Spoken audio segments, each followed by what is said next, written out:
Nessa noite de quinta-feira, dia 13 de agosto de 2020, mais um programa Cultura Cristã. Você está comigo, pastor Paulo Monteiro Neto, da Primeira Igreja Batista de São Luís, com a proposta de trazermos um pensamento bíblico, uma reflexão à luz da nossa fé em Cristo Jesus, no Evangelho de Cristo Jesus, tendo como fundamento da nossa fé, da nossa reflexão, a preciosa, eterna, imutável Palavra de Deus. E o Evangelho de Cristo é aquilo que norteia a nossa fé, nosso comportamento, a nossa conduta, a nossa cosmovisão, a nossa maneira de ver o mundo, de ver a vida e de lidar com os dilemas da vida. Por isso o nome e a proposta Cultura Cristã, de trazermos Cristo para a nossa cultura, trazermos Cristo para o nosso ambiente, não apenas eclesiológico da igreja, mas para a nossa vida de modo geral, de forma que Cristo venha ser exaltado em nosso viver. Você que está nos acompanhando, seja muito bem-vindo ao Cultura Cristã, Primeira Igreja Batista de São Luís, uma igreja que ama você.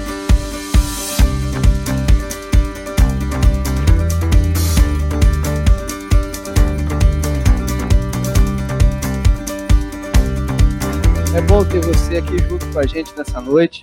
O tema da nossa reflexão, da nossa conversa e da nossa entrevista nessa noite é filosofia, religião, história e fé. Vamos falar o primeiro convidado, pastor Elias Viana.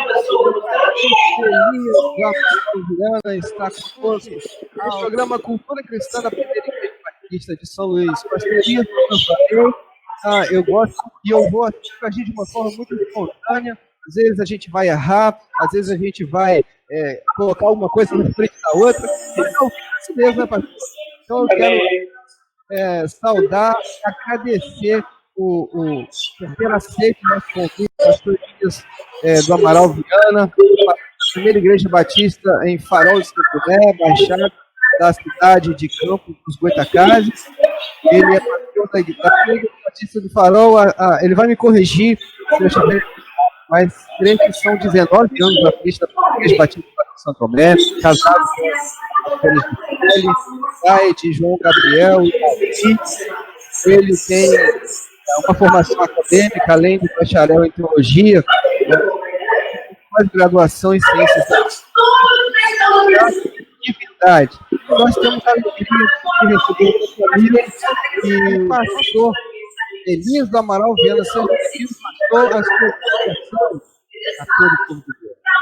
Pastor Paulo Monteiro Neto, meu amigo, meu irmão, é um prazer estar contigo aqui, pela primeira vez contigo, e ser o primeiro convidado desse formato, né, da PIB de São Luís.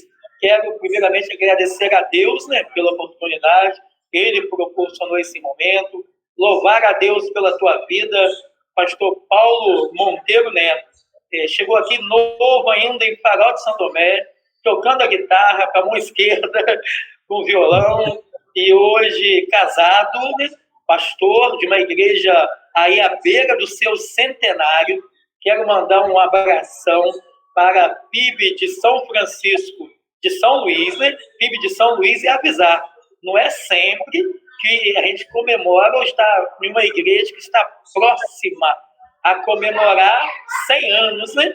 Não é todo dia que a gente encontra uma igreja que está pronta a comemorar 100 anos, não é. Quero, então, parabenizar a PIB de São Luís, no município de Cardoso Moreira. Deus os abençoe poderosamente. Mandar um abraço para a sua irmã, e em especial para os seus pais, né? Vê se eu não sei. Amaro Dias Neto e a sua mãe Edilânia Pereira. Vê se eu não sei. Deus abençoe a irmã Edilânia Pereira, Amaro Dias Neto, sua esposa, seu filho e toda a sua família, meu pastor. Amém, meu pastor. É um prazer recebê-lo aqui, uma alegria podermos conversar sobre este assunto que nós propomos, sempre trazendo reflexões proveitosas, pertinentes, e edificante para a nossa vida, para a vida dos nossos irmãos que estão conosco também ao vivo no Facebook. Quero mandar mais um abraço aqui para os irmãos que chegaram depois, que nós saudamos, nós fizemos a primeira saudação. Aqui está conosco Gessé Manhã, um grande abraço, uma boa noite a Gessé Manhã e toda a sua família.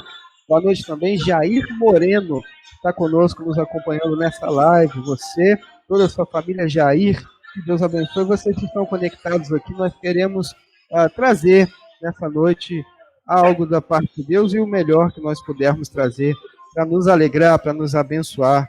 E que o Senhor nos abençoe nesse momento, pastor. Eu faço nessas palavras iniciais aqui a minha oração, né? Que o Senhor nos abençoe, nos direcione e possa nos conduzir nessa nossa conversa. Tem como objetivo principal exaltar a Deus e, depois de exaltar a Deus, nos abençoar, nos edificar, nos lançar, como diz o pastor pós-doutor Pedro Salvador de Azevedo, nos lançar para o centro da vontade de Deus. Então, cultura cristã, hoje falando sobre filosofia, religião, história e fé, recebendo o pastor Elias do Amaral Viana. Pastor, eu gostaria que o senhor falasse rapidamente, nesse início, antes de adentrarmos aqui aos temas e aos assuntos. O senhor é um grande escritor, vou dizer grande, não assim em termos... Só porque eu tenho 1,65m? Só porque eu tenho 1,65m, não sou um grande escritor, né? Faz isso não. E é meu amigo, né? Grande homem. Mas o pastor Elias está com, creio eu, está no 10º livro escrevendo. Eu queria que o senhor falasse um pouquinho aí da sua trajetória como escritor e agora lançando seus livros e a sua proposta aí com os seus livros. Pastor Paulo Monteiro Neto, eu estou no meu 11º livro, já escrevi do Covid-19, Jair Bolsonaro napoleônico, mas a minha especialidade mesmo é ser o teólogo da linguagem. Eu acredito que a cognição em linguagem, a linguagem nesse tempo, você que está aí se formando em letras, sabe a importância da linguagem no tempo onde nós estamos inseridos. A minha voz está chegando bem? Está tudo direitinho? Está chegando bem, sim, pastor. Vocês também assistindo a nossa live, se tiver alguma irregularidade no som, pode falar aí nos comentários, tá bom? Mas aqui está perfeito, pastor. O vice-presidente da PIB está nos assistindo. Meu vice-presidente, irmão Alcione de Freitas, e aposentado da Marinha, meu irmão Jair Moreno, que está lá no Rio de Janeiro. Está lá, a pastora Gisele também está nos assistindo. Eu penso que eu escrevi, então, Jesus é um fato e não uma interpretação, combatendo Friedrich Nietzsche, que diz que não existe fato, apenas interpretação. Eu escrevi fake news, a perversão da linguagem, e deepfake, a perversão do discurso, né? Eu escrevi CEL, C-E-L, Sistema Equilibrado pela Linguagem, tentando mostrar em que momento a linguagem foi torcida, né? Quando é que uma coisa é e deixou de ser. Ninguém pode mergulhar no mesmo rio 2 vezes. Como é que eu posso mergulhar no mesmo 2 vezes se continua sendo o mesmo? Então, que mesmo é esse? Que tem torções, mas continua sendo o mesmo. Então, eu trago uma proposta como se fosse a história da linguagem, né? Aí eu faço para tentar mostrar que a linguagem teve as suas torções em cada momento histórico que nós devemos prestar muita atenção. Escrevi Jesus como um arquétipo, Salvador ungido, que todo ser humano precisa de Cristo como arquétipo, Salvador ungido. Escrevi uma crítica da religião pura, que são os conhecimentos a priori, os valores a priori, os juízos a priori, que está antes de nós, puro, santo, e a crítica da religião prática. Eu praticar o que está na palavra de Deus, que é o meu livro de regra, de fé, de prática. Então, a palavra de Deus é a minha crítica da religião pura, a crítica da religião prática. Escrevi também que a perversão da metafísica dos valores do costume, né, baseado no livro de Immanuel Kant, e entre outros livros que eu escrevi. Todos eles podem ser encontrados na Amazon, como também no Clube dos Autores, em PDF para baixar, em e-book, né, chamado e-book, para ser lido em Kindle, ou no notebook, celular, computador, ou você pode comprar impresso também. Esses são os meus livros, e onde você pode encontrá-lo? Clube dos Autores e na Amazon. Clube dos Autores e Amazon, onde você pode encontrar os livros do pastor Elias do Amaral Viana. Vale ressaltar, pastor Batista, que tem contribuído para a literatura teológica, acadêmica, eclesiológica, e vale a pena. Pastor, eu confesso que não ainda adquiri seus livros, embora já tenha partilhado das suas autorias como amigo pessoal, mas ainda desejo os ter fisicamente, mas acompanho a sua trajetória e alguns scripts, alguns resumos que o senhor já me mandou também. Certamente nós indicamos a você que está nos acompanhando aqui a leitura e a aquisição dessas obras deste grande homem de Deus que está conosco nessa entrevista no programa Cultura Cristã da Primeira Igreja Batista de São Luís, recebendo hoje pastor Elias do Amaral Viana. Pastor, um abraço para o senhor, para toda a sua família, pastora Gisele, seus filhos e a sua igreja também, e as suas ovelhas que estão nos acompanhando nessa live também. Muito obrigado. Como o senhor já falou, Alcione Freitas, boa noite, Alcione Freitas, Jennifer, cadê? Jennifer Ferraz também. Jennifer Ferraz, aqui de Baixa Grande. De Baixa Grande, então. Baixa Grande. Aí, boa noite a Jennifer, toda a sua família. Jair Moreno está no Rio de Janeiro nos assistindo. Oi? Jair Moreno está no Rio de Janeiro nos assistindo. No Rio de Janeiro nos assistindo, Jair Moreno, está aqui, está aparecendo nos meus comentários também. Luciana Carvalho, também, uma boa noite. Aqui do Farol de São Tomé, Luciana Carvalho. Farol de São Tomé, Luciana Carvalho. A Abigail Barcelos. Sabe de onde é a Abigail Barcelos, pastor Elias? Não sei. Nova Iguaçu, Rio de Janeiro. Um abraço, Abigail. Está sempre com a gente aqui nas lives, nos acompanhando também. Aí o nosso carinho também aos nossos espectadores aí, telespectadores que estão conosco. Bem, a gente está com uma ordem aí. Você pode ler a legenda e você vai encontrar filosofia, religião, história e fé. Então, a gente vai procurar seguir essa ordem de assuntos para a gente começar, então, algumas perguntinhas para o nosso convidado, para que ele nos responda. E se você também aí, que está acompanhando a gente nessa live, tiver alguma pergunta, pode colocar nos comentários aí, a gente vai tentar citar aqui a sua pergunta, tá bom?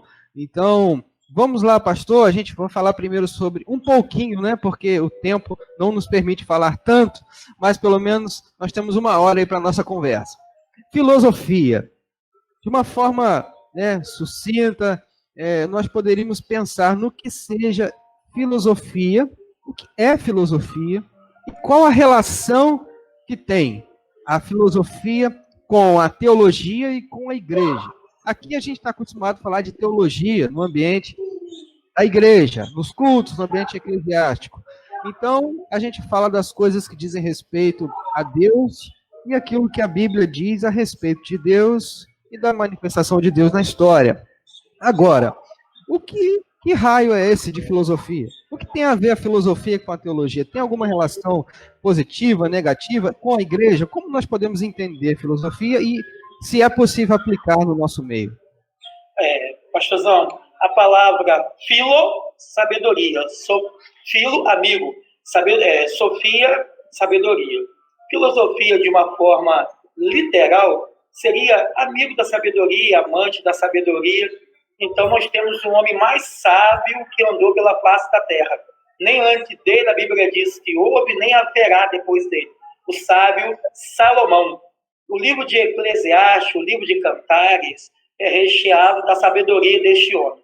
Olhando a filosofia, Salomão disse assim: não há limite para escrever livros, não há limite para o conhecimento, mas o dever de todo homem é temer a Deus e guardar os seus mandamentos. O que a filosofia é? Ela é simples, ela é mais humilde. A filosofia, ela fala sobre as coisas, discute sobre as coisas, mas ela não tem a intenção de botar um ponto final nas coisas. Então, não podemos dar tanto crédito como se a filosofia ela se propôs a isso, ela não se propõe. Ainda que ela fala sobre assuntos religiosos, ela é mais humilde, ela é mais sucinta, ela faz uma reflexão sobre a vida, sobre a existência, e dá algumas propostas, algumas saídas. O que a filosofia tem a ver com a religião? Tudo. Já que é amigo da sabedoria, amante da sabedoria, fala sobre a existência humana, a religião está intrinsecamente ligada com a vida humana. A religião, ela propõe caminho à existência humana. E diferente da filosofia, que é apenas uma reflexão sobre o caminho, a religião diz que alguém diz, eu sou o caminho. Ainda que a filosofia ela vai refletir sobre a verdade, a religião vem e diz, tem alguém que disse, eu sou a verdade, eu sou a vida. Então, o que é filosofia? É ser um amigo, é ser um amante da sabedoria. Quem foi o homem mais sábio que houve na face da terra? Foi o sábio Salomão, segundo a palavra de Deus. O que tem a ver com a nossa fé, assim como a nossa fé fala sobre a existência humana, a filosofia também se propõe a discutir sobre a existência humana. Mas ela é mais humilde, ela faz uma reflexão, mas ela não se fundamenta em algo, ela não está propondo um caminho aos seres humanos. Ela vai refletir, vai dar sugestões. A religião vem e define, não, esse é o caminho. Esse aqui é o Velho Testamento, esse daqui é o Novo Testamento, esses são os 10 mandamentos, aqui são 2 mandamentos, aqui é a carta do apóstolo Paulo. Então, a religião, com a filosofia, ela vai dividir só nesse ponto. A religião não é uma reflexão, a religião é um caminho, é a verdade, porque Jesus diz que ele é o Verbo encarnado. Sim, perfeito, pastor. A gente percebe hoje, quando a gente olha para a sociedade de modo geral, mais especificamente para o ambiente da juventude, né, as universidades, a academia, o interesse da juventude pela filosofia. Hoje parece que está em alta o pensamento de você se tornar um intelectual. E aí até há temas discutidos pelos intelectuais públicos sobre o que seja realmente um intelectual público, e a gente percebe que essas pessoas que são ditas intelectuais públicos, independente, né, de sua formação religiosa e talvez independente de sua conduta, mas por serem intelectuais públicos, eles exercem uma certa influência na política, né, de uma forma, exercem influência no pensamento, né, de muitas pessoas. Né? A gente tem vários autores, a gente tem filósofos hoje, e eu gostaria que o senhor falasse um pouquinho o que é ser um filósofo e dessa relação desses filósofos hoje, né, desses intelectuais públicos que estão nas mídias, que estão no YouTube, que estão aí sendo acompanhados por muita gente, inclusive da igreja, e eles têm uma certa influência, sim ou não? E qual é a nossa relação com esses filósofos e que relação ele tem sobre nós, quando eu digo, sobre a igreja, fazer essa ponte, essa relação, essa influência e esse contexto. O que o senhor me diz disso? A vida intelectual, tem um livro chamado Vida Intelectual de um francês. A vida intelectual é uma vocação. Essa coisa de igualdade, igualitário, não existe, né? Ele deu uns para pastores, outro para evangelista, outro para exortar, outro para ensinar, mas ele disse que a uns ele chamou como Apolo, Paulo para mestre, doutores. Então, essa igualdade, igualitária, coisa igualitária, que todos sejam iguais, não tem isso. Os dons espirituais já demonstram que somos diferentes um do outro. A vida intelectual, ela é um chamado, é uma vida mesmo de muita reflexão interior do que está à volta. Agora, o que é que a cultura cristã tem a ver com essa filosofia que você diz para eu fazer a ponte? Tem isso daqui. Vou demonstrar o que é que a cultura cristã tem a ver com tudo isso daqui. A primeira universidade do mundo ocidental, 1158, foi na Bolonha, Itália, feito pela igreja. A segunda, a Sorbonne, em Paris, feito pela igreja, a igreja participando de todas. E a Sorbonne, alguns alunos que saíram dela, né, cristão, tudo igreja, fundou a Universidade de Oxford. A Universidade de Oxford, fundada pela a igreja. A Faculdade Salamanca, é a universidade mais antiga da Espanha, fundada pela a igreja. A Universidade de Valladolid, é anterior a Compostela, que também fundada pelo de 1346, também fundada pela igreja.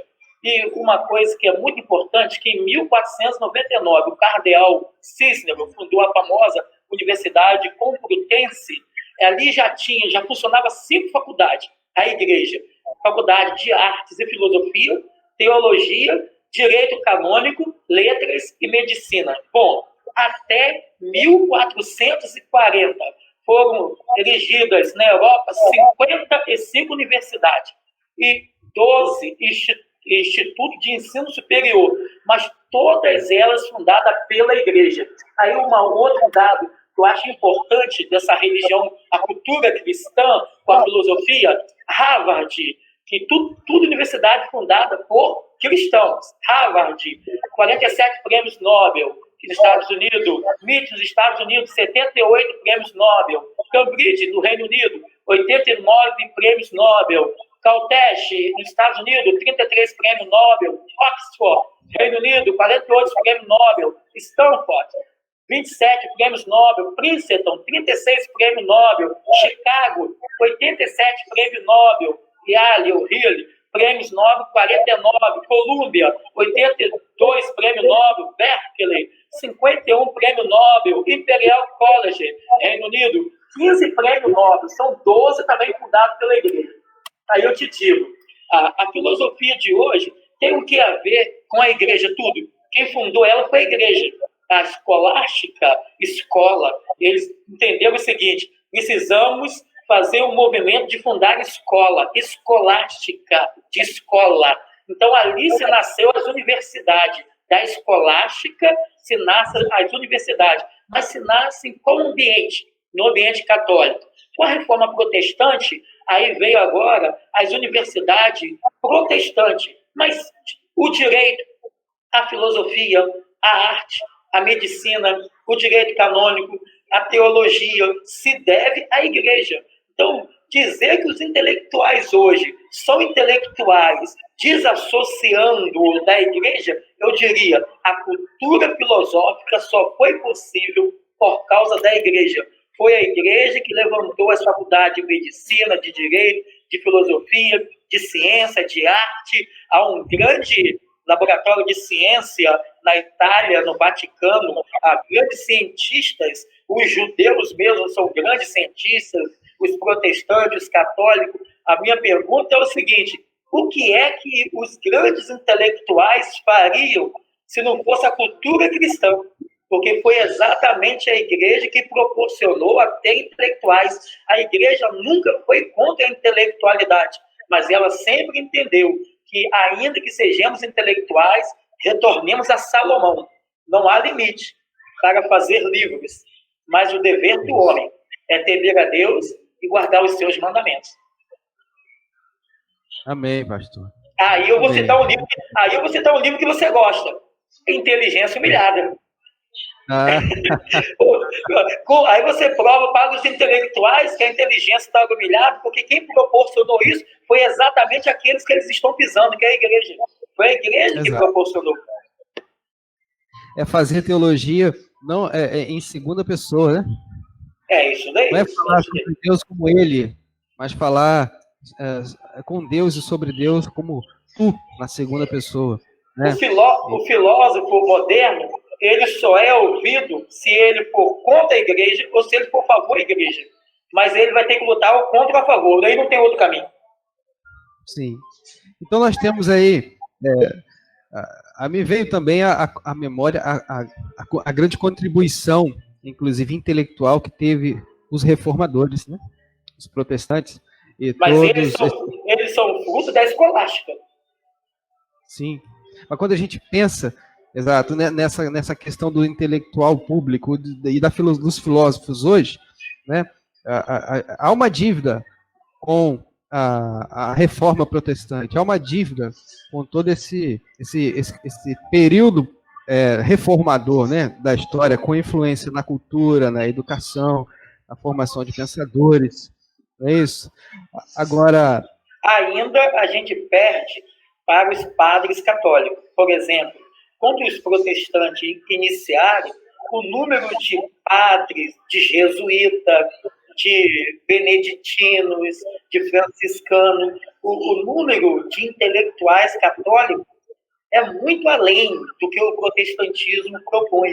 O movimento protestante, quando nasce, ele ainda é humilde, né, no sentido de não ter tanta gente. Começa, depois vai ganhando vulto, vai ganhando forma, vai crescendo no decorrer.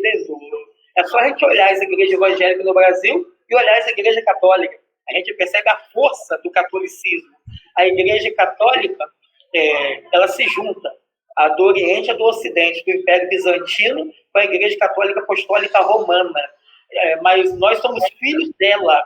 Martinho Lutero, Calvino, vem dela. A base filosófica, de direito, da vida intelectual, era da Igreja Católica. Não temos como fugir disso, porque ela é uma igreja milenar. Ela já havia antes com toda a estrutura. Nós estudamos Agostinho, mas Agostinho veio dela. Nós estudamos Santo Anselmo, mas Santo Anselmo veio dela. Então, a base dos padres da igreja, os pais da igreja, veio dela. Nós estamos ancorados em cima de uma base, né?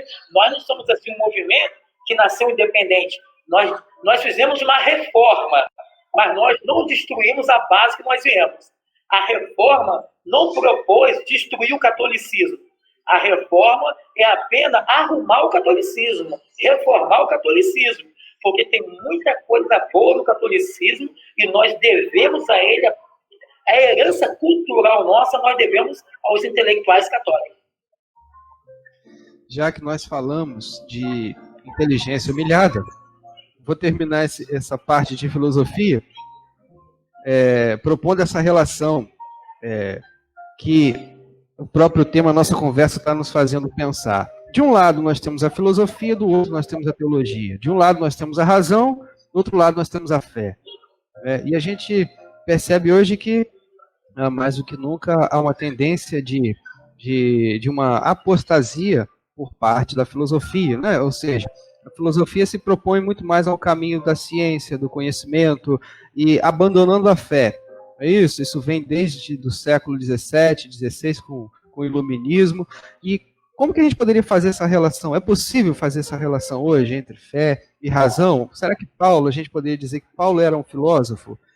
Se ele era um filósofo, apesar de sua fé, mas ele não desprezava também a sabedoria e o conhecimento, mas o conhecimento e a sabedoria, de alguma forma, vai servir vai ser servo da fé, né? Vai servir a fé.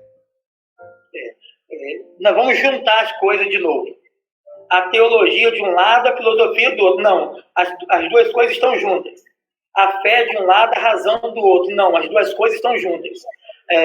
Hegel, o grande filósofo Hegel, disse assim, quando Guilherme de Ockham separou a fé da razão, lançou o homem na profunda angústia.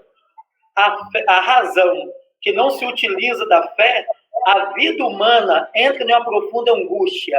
A filosofia, ela nunca vai poder dizer que ela está separada da teologia. E uma prova é o próprio filósofo Nietzsche. Nietzsche disse assim, até quando a filosofia vai continuar sendo serva da teologia? O que é filosofia? É serva da teologia. Quanto mais a filosofia se aproxima da verdade, ela se aproxima de Deus. Então, se aproxima da teologia e presta um serviço à teologia. Quanto mais a ciência se descobre, mais se aproxima da religião.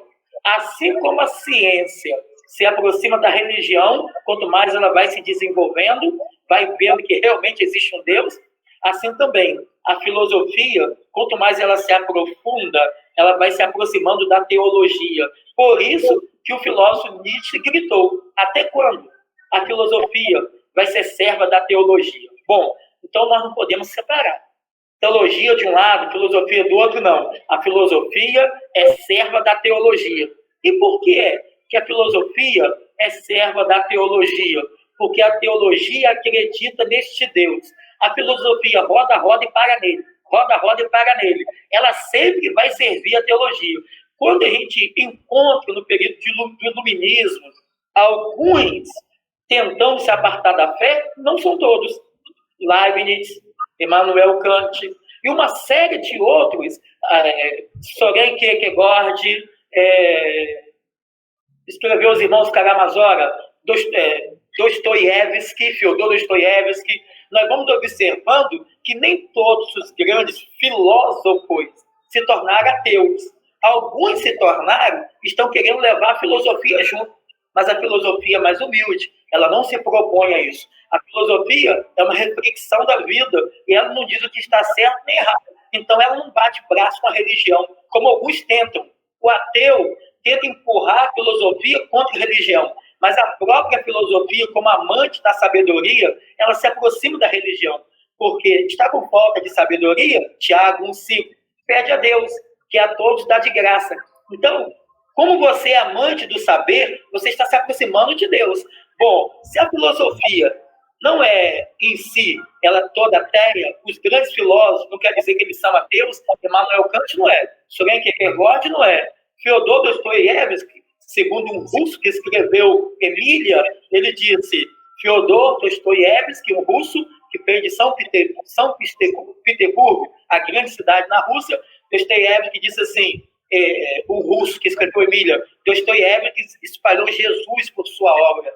Jesus está espalhado em toda a obra de Fyodor Dostoiévski, Os Irmãos Karamazov, O Homem de Subsolo e tantos outros mais das suas novelas, ele está espalhado por ali. Então, nós não podemos dizer que a filosofia ela está se distanciando de Deus. Alguns filósofos estão se distanciando de Deus, mas não a filosofia. O próprio Nietzsche critica Leibniz, que fez a Teodiceia. Então, quando eu olho hoje essa filosofia, o que eu penso? Aquele que quer se distanciar de Deus, ele entrou na loucura. Nietzsche morreu louco, dizendo assim, eu sou César, eu sou Napoleão, eu sou Jesus Cristo. Se distanciou de Deus, que morreu como louco. Um francês, Voltaire disse assim, eu posso discordar de você, mas eu morro pelo seu direito de opinar. Ele dizia que Deus criou o mundo e foi embora, largou o mundo aqui, deu corda e deixou o mundo. Mas Voltaire, quando estava morrendo, gritou, me dá um padre, traga um padre, desesperado. Também se distanciou de Deus. Simone de Beauvoir, Sartre, que distanciaram de Deus, entraram na angústia. Esses filósofos que se disseram ateus tiveram um fim tão trágico. Por exemplo, Michel Foucault era sadomasoquista, provocou a AIDS, morreu com AIDS com 57 anos de idade, porque ele era sadomasoquista, ele gostava de sentir dor.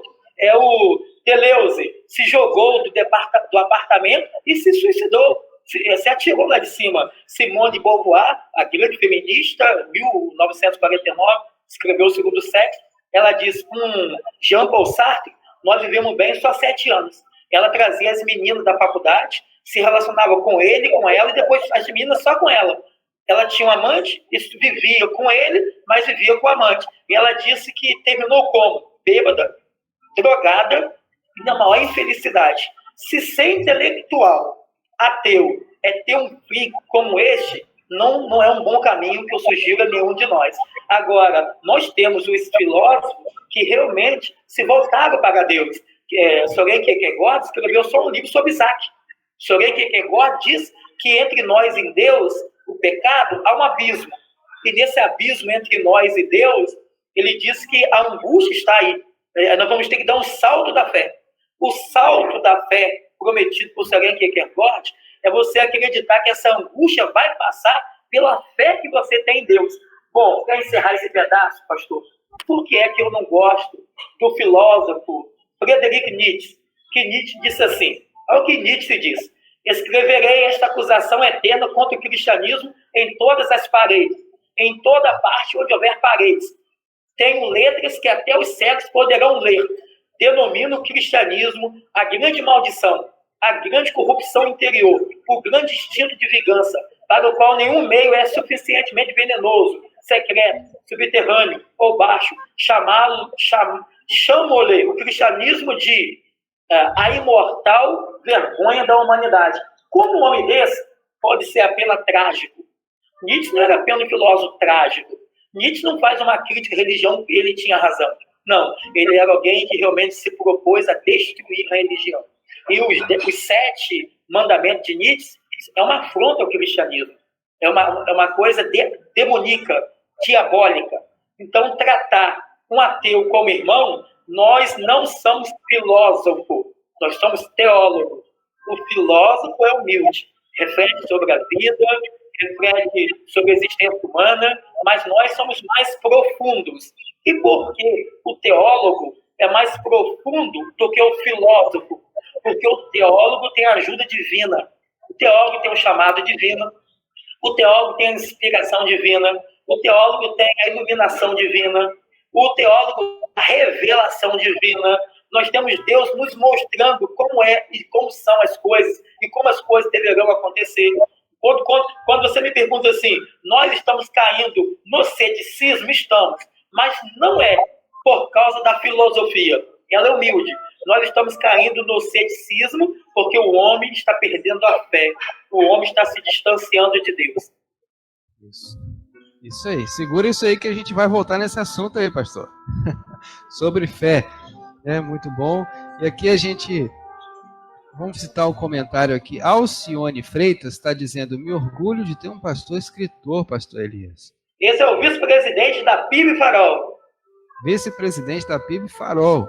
Está conosco aqui também Paulo César. Uma boa noite a Paulo César, que está nos acompanhando, dando boa noite nos comentários.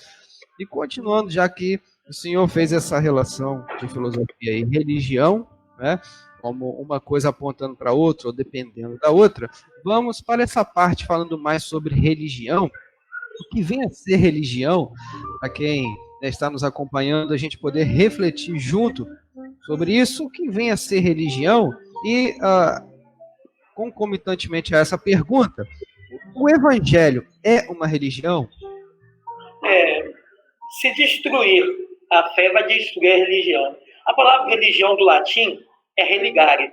Jesus disse: a religião pura diante de Deus é esta: visitar os órfãos, visitar as viúvas das suas tribulações e se apartar da corrupção do mundo. Tiago, capítulo 1, versículo 27. Então, o próprio Tiago, irmão de Cristo, por parte de mãe, né? Já que nasceu de Maria, mas gerado pelo Espírito Santo. O que é a religião, né? É onde os salvos se reúnem, se congregam. Jesus destruiu. Jesus não levantou templos, mas os discípulos dele sim. Jesus não deu ceia, mas os discípulos dele sim. Jesus não batizou, mas os discípulos dele sim. O que acontece? Há uma luta para desvalorizar a religião como de uma forma de Deus, e hoje não se fala mais em religião, se fala em espiritualidade. Mas essa espiritualidade ela é perigosa. Por que ela é perigosa? Allan Kardec diz: o espiritismo não é a religião do futuro. O espiritismo é o futuro de todas as religiões. A religião está se propondo a uma espiritualidade como se religião fosse uma maldição, prendesse o homem, escravizasse o homem. Não temos como viver disso. Se Jesus Cristo quisesse destruir os 10 mandamentos, ele não colocava aqueles 2 mandamentos. Aqueles 2 mandamentos, os 10 estão ali dentro. O que acontece, meu pastor Paulo? Hoje, há um desejo das trevas de combater a religião, de dizer que a religião é isso, que são fariseus, e nós lutando contra nós mesmos. Não, a religião hoje, você pode orar em casa, mas nada melhor do que você encontrar uma igreja batista, Assembleia de Deus, metodista, presbiteriana, outra quer que seja, onde tem irmãos ali, louvando a Deus, orando juntos. Sabe por quê? Não é a religião. A igreja, ela funciona dentro de uma espiritualidade. A religião é para proporcionar essa espiritualidade aonde funciona um ambiente de igreja. O que está se combatendo não é a religião, é a quebra dessa espiritualidade. Não existe. Você pode ter a sua espiritualidade, mas naquele momento de culto, aonde a casa do meu pai será casa de oração para as nações, onde os irmãos estão em comunhão, experimentando a comunhão dos irmãos. Pastor, quando a igreja está bem, em comunhão, funcionando dentro de uma espiritualidade, quem sai sente maior saudade. Quem deixa de ir ao culto sente maior falta. O combate não é com a religião. O combate das trevas é combater esse movimento religioso que acontece, porque a igreja funciona dentro de uma espiritualidade. E essa espiritualidade acontece dentro de uma religião. A religião é para a manutenção dessa nossa espiritualidade. Então, quando você diz assim, o que está acontecendo com a religião nesse tempo? Ela está sendo criticada, ela está sendo perseguida, ela está sendo combatida de uma forma feroz, mas eu lhe digo, se a gente destruir uma religião, aonde nós vamos congregar? Como será a ceia? Como será o batismo? E se a religião, se a igreja funciona dentro de uma espiritualidade, qual ambiente melhor do que o religioso para proporcionar essa grande espiritualidade? Lembrando, quem está por trás da igreja é o diabo. O diabo luta contra a igreja porque a igreja é a única instituição na terra que luta contra o império das trevas. As portas do inferno não resistirá à igreja. A porta não da igreja, mas a porta do inferno. E quando eu separo a minha religião da minha espiritualidade, eu estou fazendo duas coisas que é impossível. A religião, ela só é religião quando ela está dentro da espiritualidade. Se ela não está dentro do movimento espiritual, ela não é uma religião. Não é porque tem um templo que é uma religião. Não é porque tem um prédio bonito que é uma religião. Ela só pode se dizer uma religião se ela funciona dentro de uma espiritualidade. Jesus diz, essa ceia você está tomando comigo aqui, mas um dia, no reino de Deus, na presença do Pai, nós vamos tomar dessa ceia junto. A religião é isso. Eu estou tomando a ceia, mas acreditando que ela está me remetendo a algo depois. Um dia eu tomarei ela de novo, mas na presença do Rei, na presença de Deus, na presença do Pai. Então, o que é a religião? Ela é o religare. Ela liga o homem com Deus. E sem ela, nós não temos uma estrutura para atender os necessitados. Nós não temos uma estrutura para acudir as viúvas. Nós não temos uma estrutura. Vamos botar em casa? Então, a religião, ela acode a vida espiritual, a vida financeira, a vida conjugal. Como é bom chegar um casal lá e poder ser abraçado pela religião. Ter um pastor, ter irmãos ali. Porque o que é religião se não é o funcionamento dos dons espirituais? O que é religião se não está dentro de um movimento espiritual e agindo dentro desse movimento espiritual? Aí, quando você faz uma ceia, a ceia me incentiva a não pecar. A ceia faz a pessoa lá no banco dizer assim, eu tenho que consertar a minha vida. A ceia, naquele momento religioso, conserta o problema conjugal. A ceia, naquele momento, tira a tristeza profunda. A religião é isso. É uma realidade com Deus. É ela que proporciona ao homem a oportunidade de pedir perdão, de consertar o casamento, de dizer que vai mudar. E combatendo a religião, eu estou combatendo tudo isso aí. Muito bom, pastor. Eu acho interessante essa perspectiva na nossa conversa, porque hoje a gente percebe, e o senhor vai me dizer, o seu ponto de vista, já corroborando e finalizando essa parte do nosso assunto sobre religião, uma certa crítica à religião. Porque o religioso é aquele que não pensa, o religioso é aquele que não adquiriu sabedoria, o religioso é aquele que não pratica a vida secular, o religioso é aquele que é manipulado por um pastor, ou por um líder religioso, ou pela própria religião. A gente percebe essa crítica traduzida pelo argumento da religiosidade, pelo viés da religiosidade, inclusive dentro da própria igreja evangélica, criticando a religião, partindo do princípio de que o ambiente religioso proporciona uma religiosidade e você não deve se dispor dessa religiosidade, que é apenas algo mecânico, metódico, mas você deve realmente viver uma espiritualidade. Mas esse argumento que defende essa espiritualidade, muitas vezes ele veste uma roupa crítica à religião. você falasse um pouquinho disso, mas eu já sei que o senhor falou bastante sobre isso. Mas isso é uma coisa que eu acredito ser muito pertinente, importante a gente esclarecer, importante a gente perceber esse aspecto que o senhor está colocando. Muito bom. A religião está em alta. Você vai hoje na UENF, tem a opção de pastores lá fazendo mestrado e doutorado. Quem é o presidente, o ministro da Justiça? Pastor André Mendonça. Quem é o ministro da Educação no Brasil? Pastor Milton Ribeiro. Você vai hoje em hospitais, tem médicos, pastores, crente. A religião está em alta. Você vai nas universidades, está cheio de crente. A religião hoje, você tem professores, procuradores federais, advogados, pastores ou crente. A religião está em alta. Nós temos que observar que o Brasil é dominado por católicos e protestantes. Quem domina o Brasil ou é um católico ou é um protestante. Mas o protestantismo está em alta. Por quê? O protestantismo está em alta. Porque o ministro que vai promover a justiça no Brasil é um pastor evangélico. O homem que vai promover a educação no Brasil é um pastor evangélico. A religião está em alta. Então, o que está faltando é o contrário. É ser religioso. Hoje está se combatendo a religiosidade.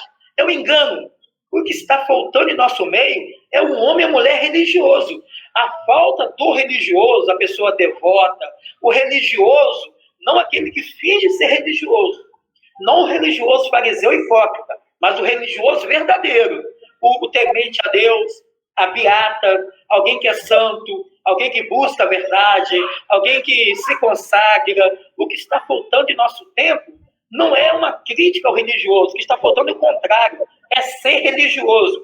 Não tem aquele candidato a presidente do Brasil, Enéas.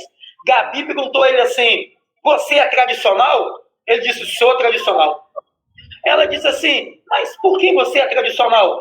Ele respondeu assim, o tradicional é aquilo, é igual ao clássico.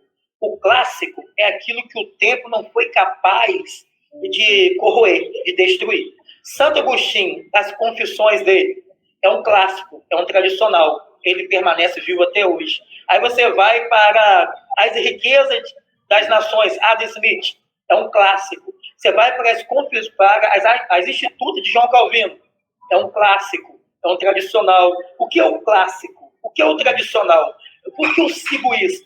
Porque isso daqui, o tempo não foi capaz de destruir. Aí Jesus disse assim, os céus e a terra passarão, mas as minhas palavras não hão de passar.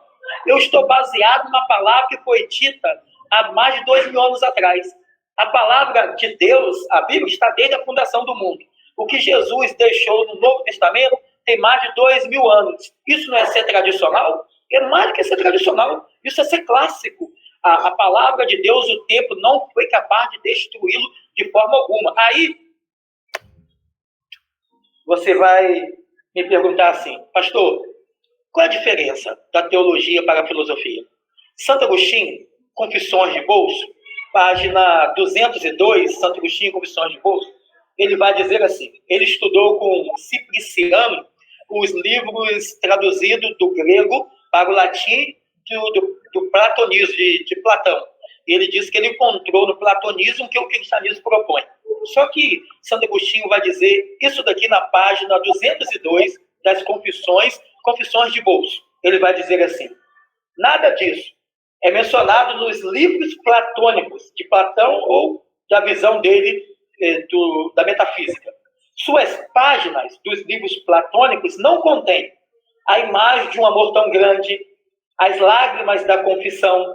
Isso você não encontra no livro de filosofia, nem de Luiz Felipe Pondé, nem de Leandro Carnal, nem de O Mundo Líquido, de Bauman. Você não encontra isso. Você não encontra nesses livros de filosofia o amor tão grande, lágrimas da confissão, o teu sacrifício, a alma batida, o coração contrito e humilhado, a salvação do povo, a cidade repousada, o penhor do Espírito Santo, o cálice da nossa redenção.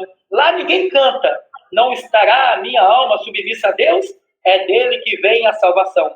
Pois ele é o meu Deus e a minha salvação, o meu apoio. Não vacilarei nunca mais. Ele continua dizendo dos livros platônicos de filosofia. Naqueles livros, ninguém ouve o convite Vinde a mim, todos que trabalhais, desdenham aprender dele, porque ele é manso e humilde de coração. E isso, porque ocultaste estas coisas aos sábios e doutores, e a revelaste aos pequeninos.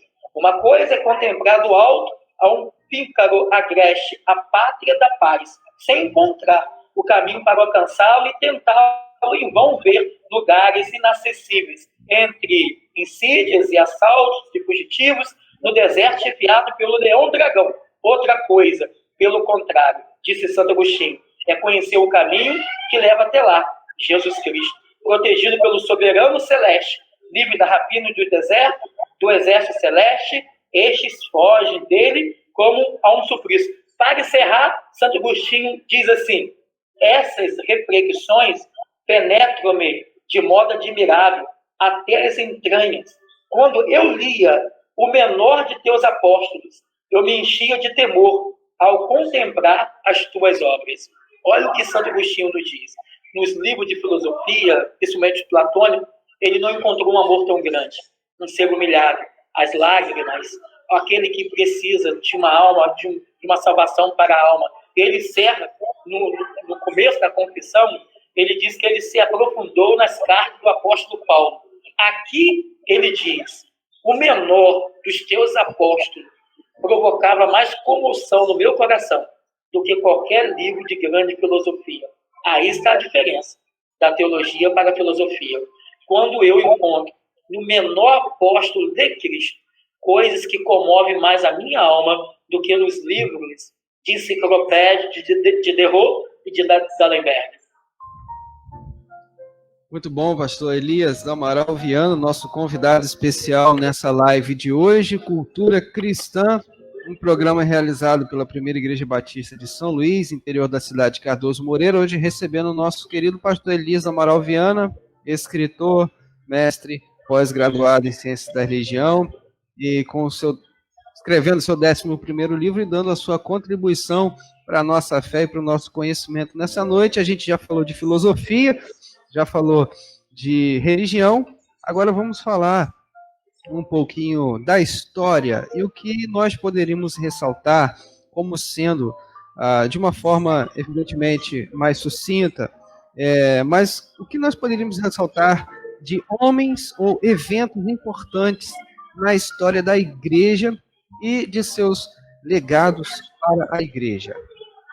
Meu pastor, eu gosto muito de Mircea Eliade. Ele falava 8 idiomas, um grande conhecedor da cultura oriental. Mircea Eliade, o sagrado e o profano. Mircea Eliade vai dizer, a religião não é um fenômeno da cultura. Falar de história é falar de cultura. Falar de história é falar de cultura. A religião não é um fenômeno da cultura. A religião é a base estruturante de toda a cultura. A história é dividida antes de Cristo e depois de Cristo. A história do Velho Testamento, com José, Deus destrói o Egito com todos os seus deuses. Não é? Com Josué, ele destrói não só Jericó, mas Ai e 33 reis. Josué destrói 33 reis. Toda aquela área de Jericó, todos aqueles 33 reis, toda aquela área foi dominada pelo povo de Deus. Você vai para Mardoqueu, que é o rei Assuero, da Etiópia ao Egito, Mardoqueu dominou tudo aquilo, o rei Assuero disse que o Deus de Mardoqueu deveria ser louvado, da rainha Esté. Você vai para Daniel, o rei Nabucodonosor baixa um decreto que onde tivesse o reinado da Babilônia, o Deus deveria ser seguido ao Deus de Daniel.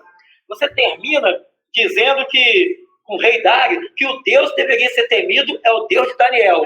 Então, em todo o Velho Testamento, o povo de Deus dominou. Povos, reis, cultura, assírio, tudo, os fenícios, tudo dominou. Você vem para o Novo Testamento. A cultura grega, todo filósofo sabe. Santo Agostinho engoliu a cultura grega.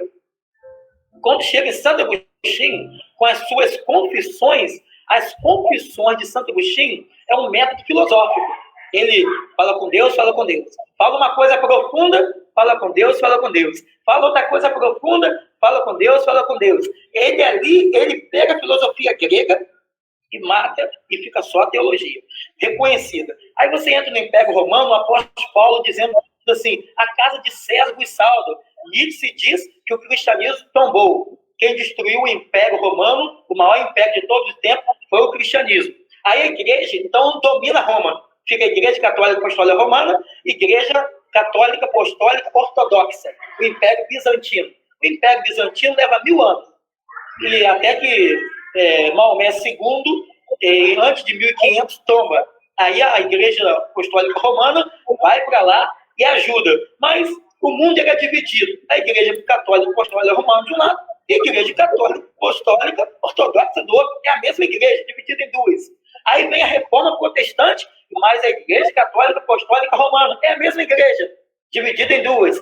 Aí você tem o liberal, o tradicional e o liberal, é a mesma igreja. Você tem o liberal e o neoliberal, é a mesma igreja. A história do mundo é a história da igreja.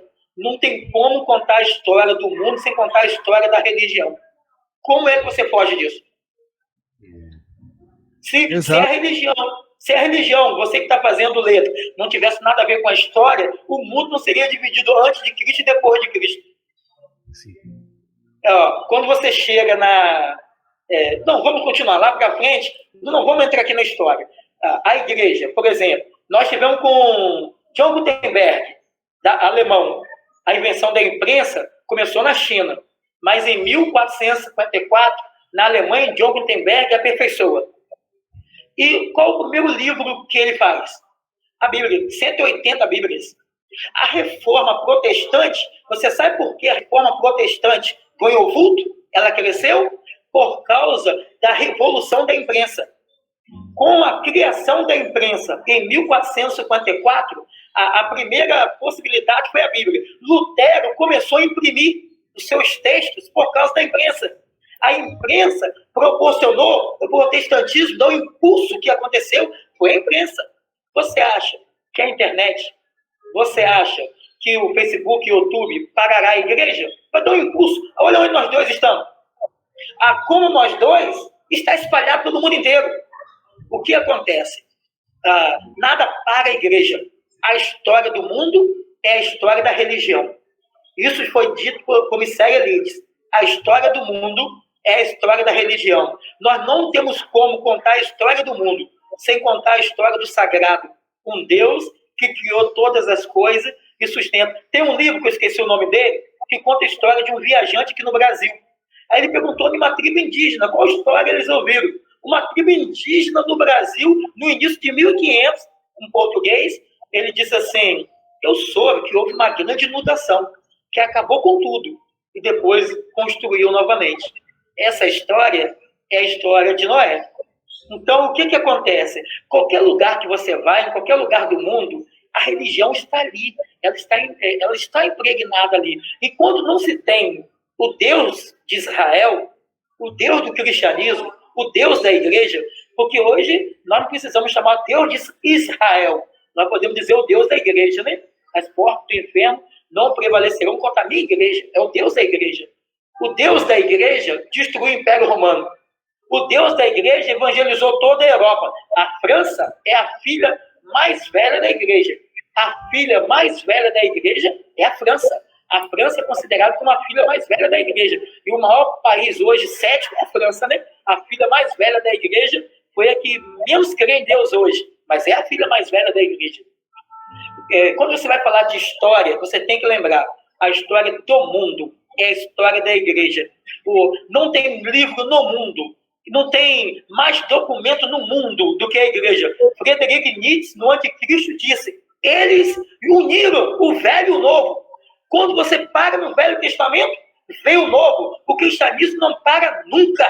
Quando ele diz que o cristianismo não para nunca, é porque ele viu que não parou no Velho, mas veio o Novo Testamento. E o Novo Testamento deu uma continuidade ao Velho Testamento. Então, se o senhor me perguntasse, pastor Elias, o que é história? História é a história da religião, do movimento religioso, porque todo rei tinha um Deus, todo imperador tinha um Deus, todo faraó tinha um Deus.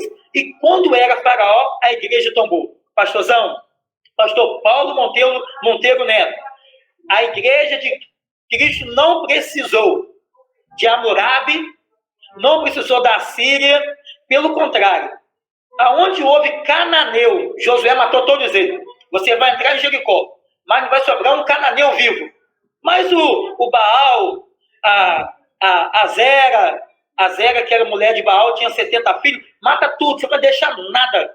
Chegou no Egito, destruiu todos os deuses.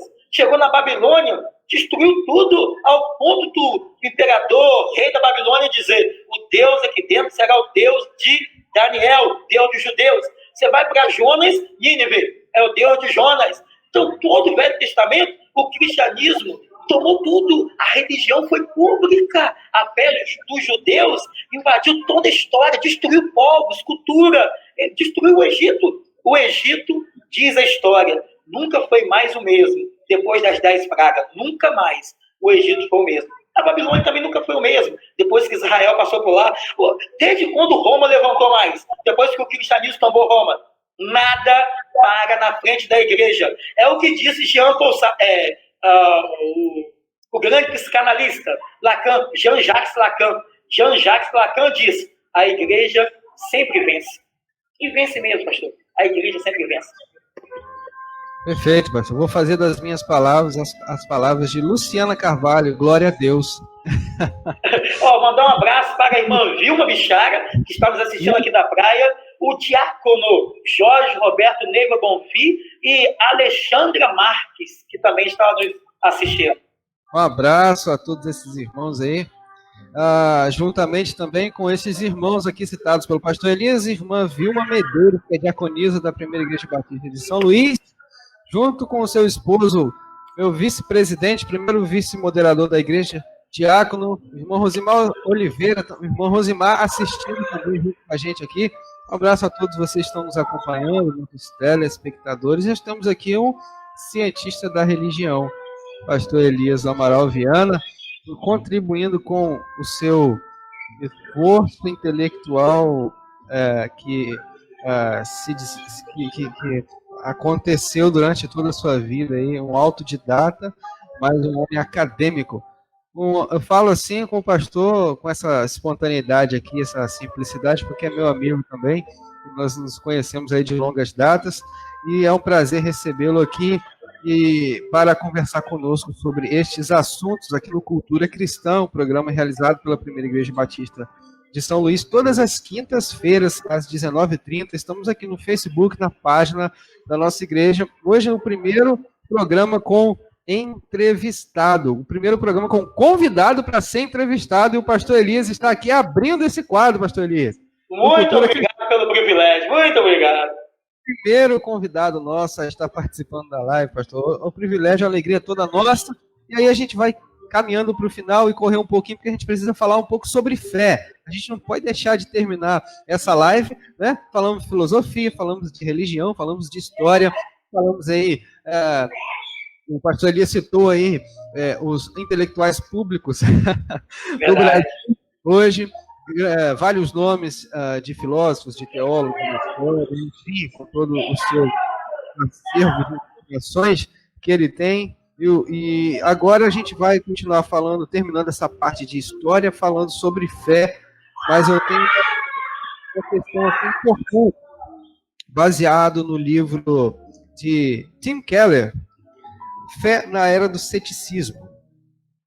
A gente já está caminhando para a fé, para encerrar, e aí saindo da religião, falando sobre fé na Era do Ceticismo. Como identificar o momento histórico atual que nós estamos vivendo? Isso vai falar certamente sobre pós-modernidade e tudo isso aí que se configura no momento histórico. O que nós estamos vivendo hoje? Um momento de ceticismo. Seria hoje um momento histórico, seria esse o momento histórico atual? Um momento na história que se destaca pelo seu ceticismo? Seria esse ceticismo de hoje maior do que o iluminismo da Europa? O que a gente poderia dizer um diagnóstico hoje? Concorda com Timothy Keller que a gente está vivendo um momento de ceticismo na era do ceticismo? O filósofo Luiz Felipe Pondé, e principalmente Leandro Carnal, eles vão acreditar que existe um movimento pendular para a religião.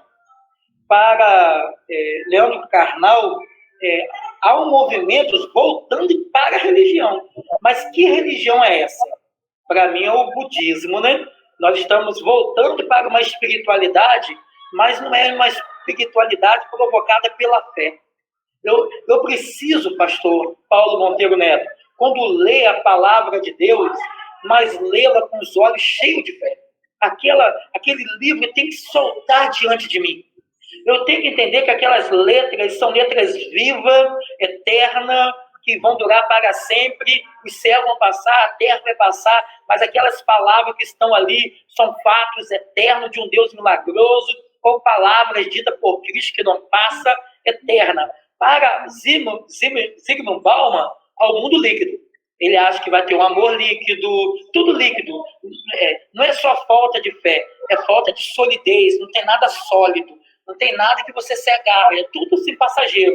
Bom, eu vou indicar para comprar breve o livro que eu vou lançar. A morte da fé é a morte da religião. A religião só existe por causa da fé. Morrendo a fé, para que eu quero? E a igreja? O templo, para mim, só é importante enquanto eu tenho fé. Tanto é que uma pessoa diz assim, eu estou tão fraca, eu não estou firme na fé.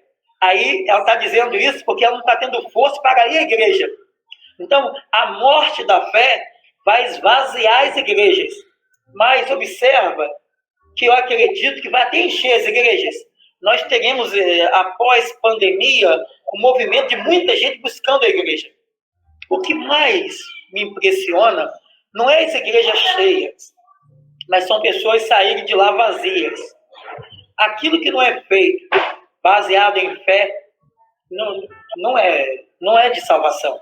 O que nós vamos buscar nas igrejas na pós-modernidade? O senhor quer um tema bom para o senhor escrever um livro? Sofrimento.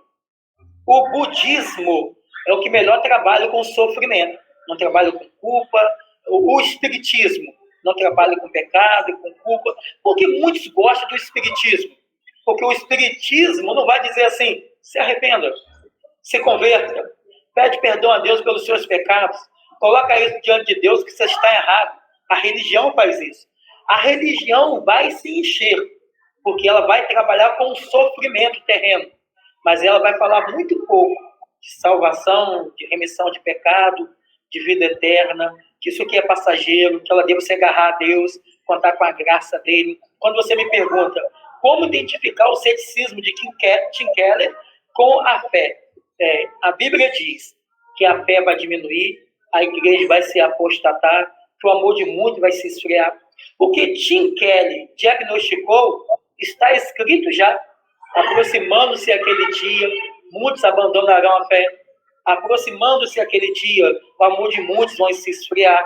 O que hoje, quando você diz assim, Zygmunt Bauman, um livro profundo, amor líquido, nada profundo. Aí Paulo diz em 2 Timóteo, capítulo 3, nos últimos dias, teremos homens negando o amor, amante de si mesmo, desobediente, ingrato, avarento, soberbo, irrepreensível, se diz piedoso, mas nega a eficácia da piedade.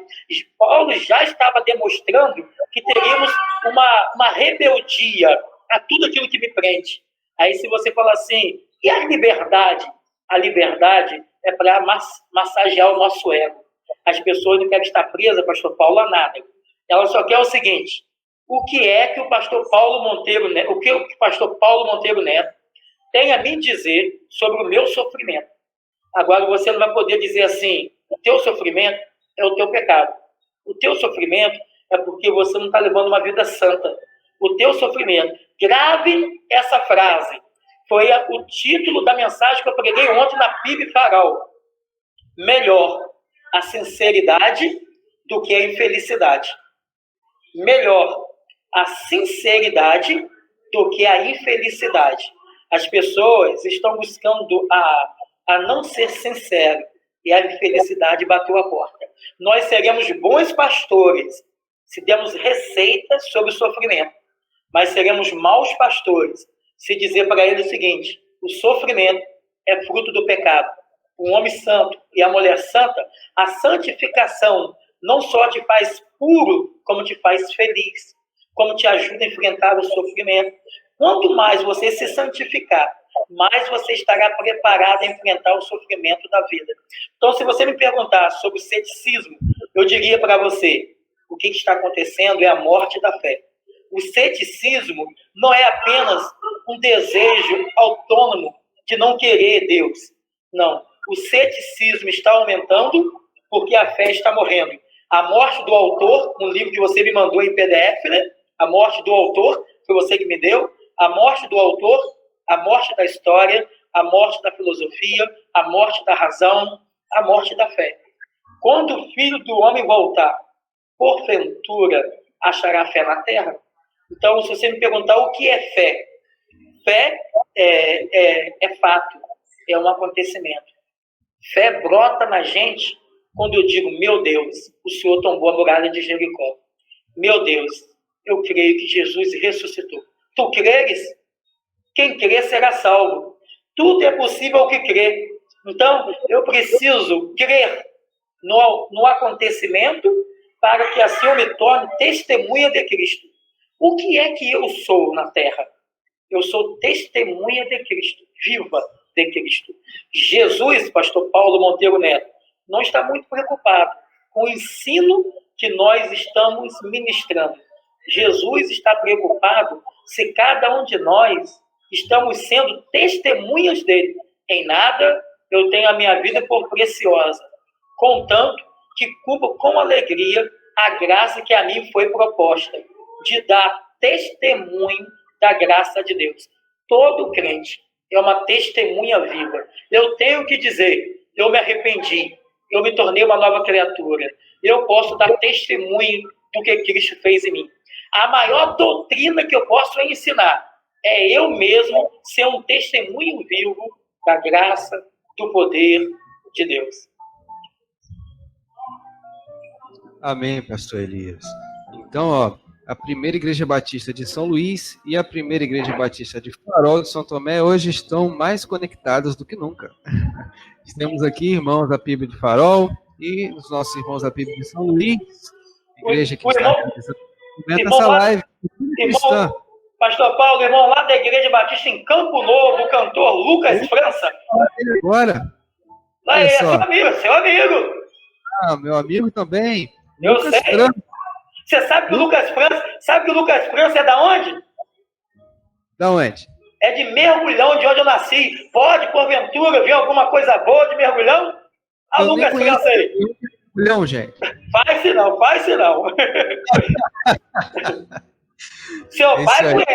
Seu pai conhece Campo Limpo, Poço Gordo, então conhece Cambaíba, Mergulhão, Fazendinha. Já morei em Poço Gordo, já morei em Goitacazes, Baixada Campista. Só não morei em Campo Novo, né, Lucas? Um abraço a Lucas França, está nos acompanhando, Lucas, sua família. Aqui também nos acompanhando a presidente do corpo social aqui da igreja, irmã Maria do Carmo. Deus abençoe, irmã. Irmã Carminha, carinhosamente, que nós chamamos aqui. Também está parabenizando nossa live aqui, Alcione Freitas. Parabéns à PIB de São Luís. Essa live, uma alegria que nós podemos estar aqui esta noite partilhando desse assunto tão relevante para a nossa reflexão, a nossa mente, e que o Senhor continue nos abençoando, recebendo hoje o nosso primeiro convidado. Pastor Paulo Monteiro. Não. Eu disse para o senhor que o senhor seria pastor, não disse? Disse. Aconteceu ou não aconteceu? Olha, vou contar para vocês aqui agora uma coisa. Não, antes de contar, fala que o Lucas França precisa ouvir esse testemunho. Eu disse que ele só vai se encontrar quando ele for para o seminário, se consagrar pastor, e não acredita não. Fala para ele seu testemunho aí. Com 17 anos de idade, né, pastor? Acho que foi 17 anos de idade. Nos encontramos, por acaso, num aniversário de alguém, de algum irmão, irmã, lá em Goitacazes. Eu tinha 17 anos, estava terminando o ensino médio, e já tinha um chamado pastoral, mas ainda não tinha convicção devido à idade, enfim, todas essas coisas. E a gente se encontrou lá nesse aniversário e falei para o pastor Elis, pastor, eu tenho vontade de fazer psicologia, eu gosto de lidar com as pessoas, de ajudar pessoas. E ele falou, rapaz, esse negócio de psicologia não, você tem um chamado para ser pastor, vai para o seminário. Sempre com esse jeito profético de falar, né, pastor? O pastor Elias colocava os textos lá no grupo da ordem da planície, da ordem dos pastores, e colocava o título profeta dessa geração. E é um profeta. Manda um abraço aí para o nosso colega de ministério, o pastor Charles Acruz, que se formou comigo há quase 20 anos atrás, há 19 anos atrás, no seminário, e ele está longe, não sei que está em Belém do Pará, mas ele está muito longe do Charles Acruz.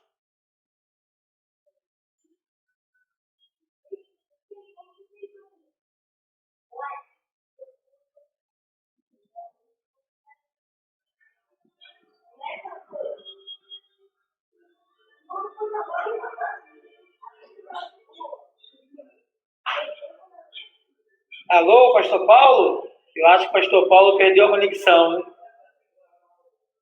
Não sei se eu estou ao vivo ainda, mas eu acho que o pastor Paulo perdeu a conexão.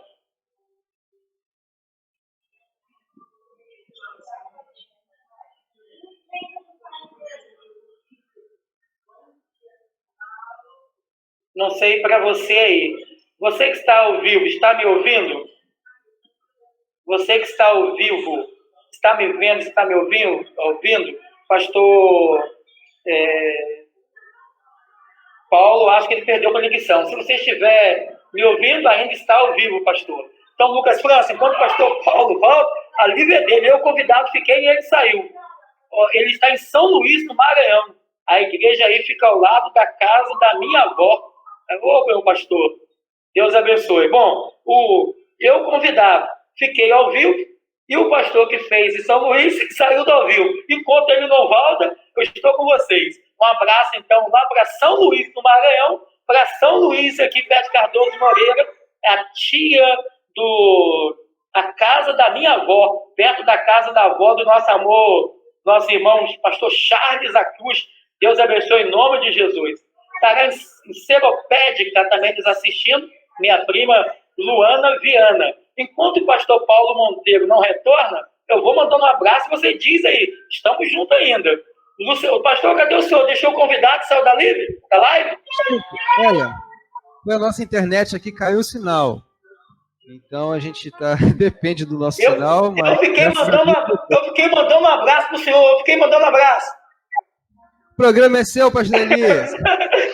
Meu pastor, o pastor Charles Acruz, a avó dele mora ao lado da igreja. Ele está lá em São Luís do Maranhão. A avó dele está em São Luís, perto de você.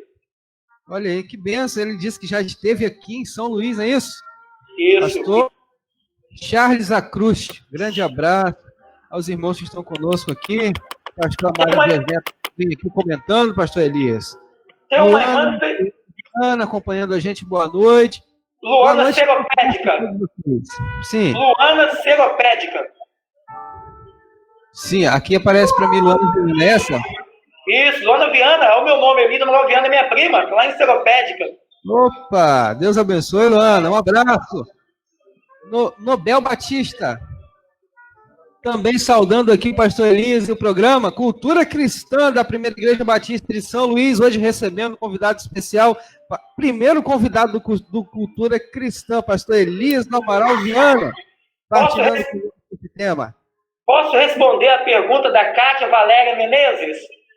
Qual é a relação entre fé cristã e religião? Vai lá, pastor Elias. Olha, irmã Kátia Valéria, breviário de decomposição de um romeno, breviário de decomposição, página 13, ele diz assim: a instituição se reduz à missão.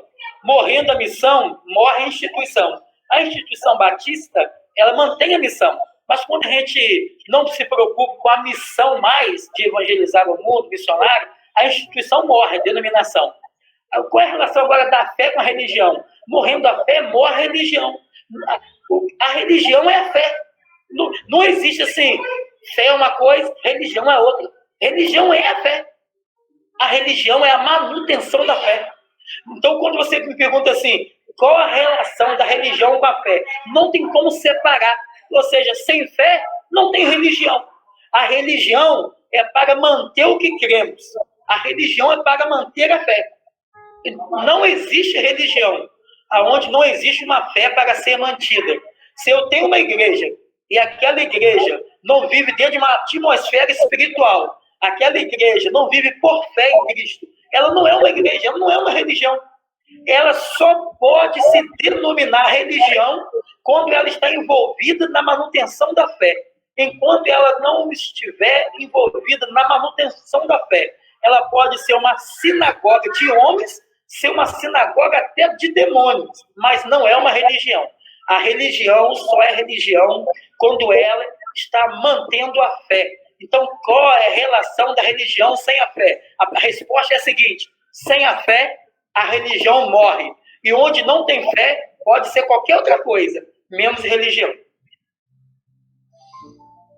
Falando hoje, nessa noite, no Cultura Cristã, pastor Elias do Amaral Viana, sobre filosofia, religião, história e fé. A coisa vai ficando boa no final do programa, pastor Elias.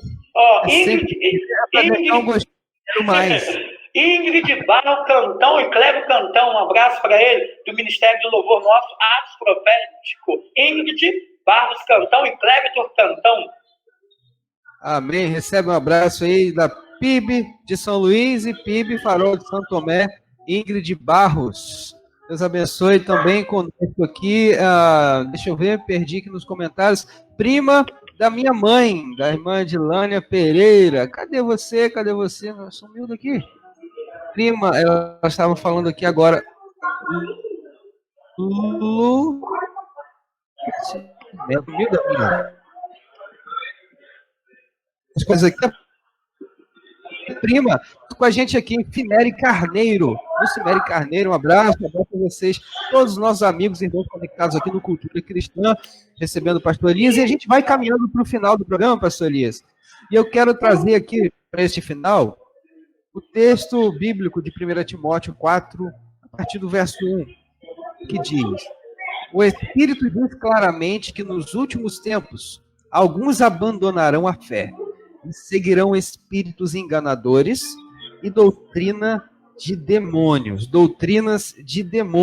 O senhor já falou sobre o que é fé, falou sobre a morte da fé, a diferença entre fé e religião, toda essa relação, tem um panorama histórico, filosófico, religioso, enfim, para a nossa reflexão, que muito nos abençoa nessa noite. Mas agora, fechando aí, então, o nosso tema, a nossa conversa, estamos vivendo este tempo de apostasia. Algumas traduções bíblicas, algumas versões, vão trazer o título sobre 1 Timóteo 4 como a apostasia. Hernandes Dias Lopes, doutor reverendo Hernandes Dias Lopes, diz que que esse texto fala da apostasia. Nós estamos vivendo esse tempo de apostasia, que é próximo do fim, vamos dizer assim. Meu pastor, o pastor Charles fez uma pergunta facinha aí, você viu? Não. Nosso amigo de ministério é Charles da Cruz. Pergunta dele? A igreja aí fica ao lado da casa da minha avó? É essa a pergunta? Isso. Aí, não, tá lá embaixo. Charles da Cruz. Uma das últimas aí. Pastor Elias, você acredita que as instituições... Vamos lá. Pastor Elias, você acredita que as instituições religiosas sobreviverão nos próximos anos? Qual que o senhor vai responder primeiro, pastor? E a colega nossa, hein? A pergunta que ele faz do ministério, pastor Charles. Esse é um grande amigo. A tendência é não sobreviver. Por que não sobreviver? A prova é o mundo líquido, a tendência é tudo que é sólido, como diz Karl Marx no O Capital, na sua introdução, se desfará no ar. Mas, ainda que ele disse isso, já está na palavra, né? A palavra diz que se ele não abreviasse o tempo, nem o salvo se salvaria, nem o justo se salvaria. Então, respondendo à pergunta do pastor Charles da Cruz, a instituição, denominação, vai sobreviver, ela só vai sobreviver enquanto durar a missão. Morrendo a missão, ela morre junto. Não tem por que existir instituição, denominação, se a missão já não é mais a nossa prioridade. Por que é que está morrendo as instituições? É porque está morrendo os campos missionários. Morrendo os campos missionários, a tendência é morrer toda a instituição. Aí cai Charles da Cruz para nós também. Morrendo a fé, a religião tende a morrer, como está morrendo na França. Igreja que você bem conhece, Charles da Cruz sabe disso. Igreja sendo fechada para clube, igreja sendo fechada para boate, porque assim como a instituição não sobrevive com a morte da missão, a religião não sobrevive com a morte da fé. Então, Charles, respondendo a sua pergunta, pastor Charles da Cruz, em São Luís do Maranhão, a instituição e a denominação só vai viver enquanto viver a missão. Sim, muito bom, pastor. Inclusive, a gente se lembra do sermão profético de Jesus, né? Esse assunto com certeza vai nos levar a esse texto, Mateus 24, Marcos 13, né? E Lucas também, o Evangelho, fala sobre o sermão profético. Agora, a gente estudou no domingo passado sobre o sermão profético aqui na PIB de São Luís, na Escola Bíblica Dominical. E a gente percebe, né, o seguinte: Jesus fala sobre os acontecimentos do fim, né, que estão presentes, vamos dizer assim, no fim dos tempos. E a apostasia é uma das coisas que a gente, estudando a Bíblia, a gente percebe que está no fim dos tempos. Jesus fala sobre guerras, terremotos, pestes, enfim, pais contra filhos. Agora, existe uma parte do sermão profético que é tratado por Jesus que me parece que nós ainda não tivemos. Gostaria de o senhor falasse um pouquinho.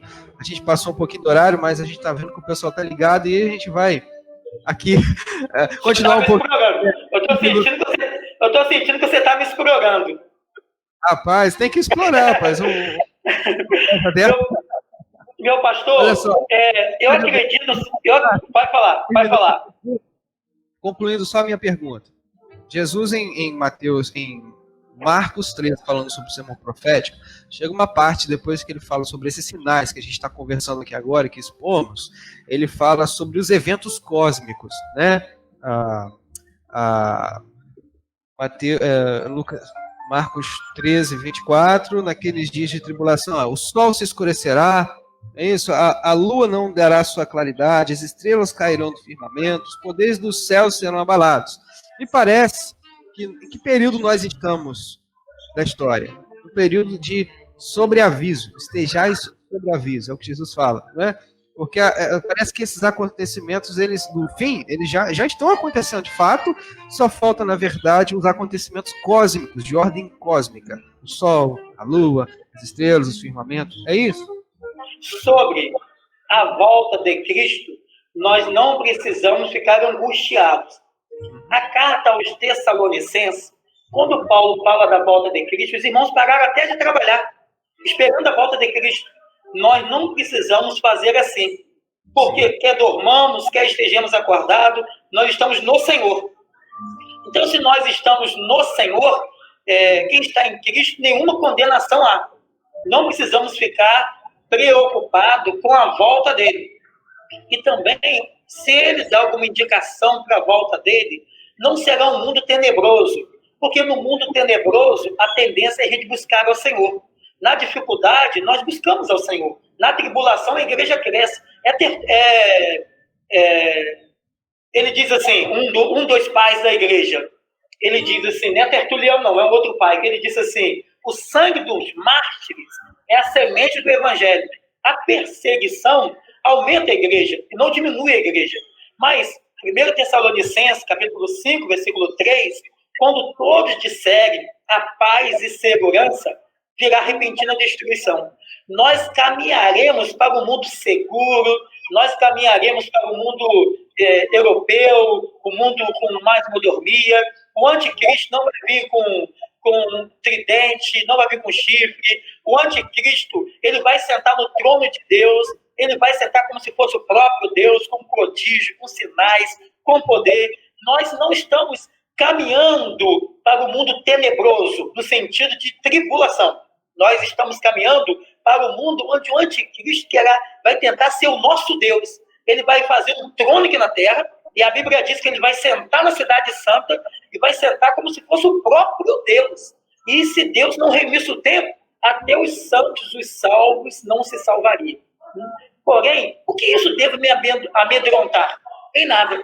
Por que não deva me amedrontar? Se a minha vida está em Cristo, se morrer para mim é lucro. Paulo disse, viver é ganho, mas morrer é lucro. Eu não devo ficar como os irmãos de Tessalônica, planejando. Eu não devo ficar como alguns irmãos fazendo conta, as 12 semanas de Daniel, e isso, aquilo. O anjo disse assim, Atos capítulo 1, não vos compete saber o tempo que ele reservou para ele. Ele, do mesmo jeito que viste subir, vocês vão vê-lo descer. A igreja cristã não deve estar preocupado com o retorno dele. O ímpio deve.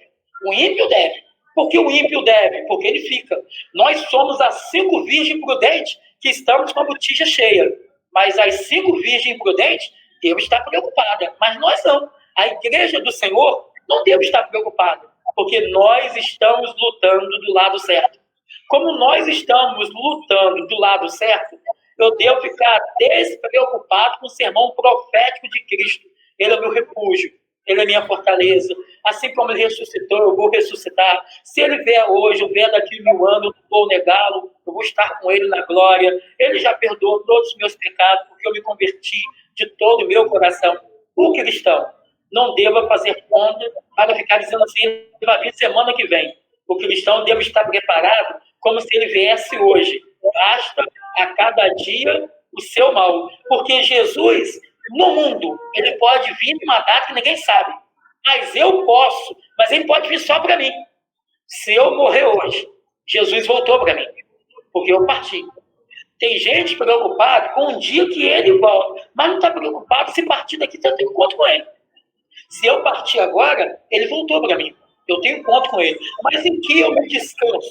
É porque ele me prometeu que aquele que se tornou uma nova criatura, se arrependeu dos seus pecados, tem ele como seu Pai, Salvador, seu Criador, acredita em um Deus que criou todas as coisas, acredita em um Cristo que salva, esse não deve estar preocupado com nada, porque eu não vou me preocupar se ele vai vir hoje ou daqui a 100 anos, porque se ele vier hoje, eu subo com ele, se ele vier daqui a 100 anos, eu subo com ele, fui salvo pela graça dele. Amém. Amém. Cristo em nós é a esperança da glória. Nós queremos agradecer a você que esteve conosco até esse momento aqui no Cultura Cristã, programa realizado pela Primeira Igreja Batista de São Luís, interior da cidade de Cardoso Moreira, recebendo o nosso amigo, o pastor Elias do Amaral Viana. Agradecemos as participações dos nossos irmãos, amigos pelo Facebook, os comentários, as perguntas. Quero deixar um abraço aqui aos meus irmãos, ovelhas da Primeira Igreja Batista de São Luís. Logo mais também Elias estará dando abraço à sua igreja. Aqui entrando e comentando, participando com a gente, nosso amigo pastor Maximiliano Fernandes, da Igreja Batista de São João da Barra. Pastor Max, um grande abraço, grande amigo, pastor, que nós conhecemos há anos atrás, temos uma história. Pastor, a teologia liberal, a teologia da prosperidade, desconstrói a ortodoxia da Bíblia, ou bíblica. Olha só o pastor Maximiliano chegando já para arrebentar, né?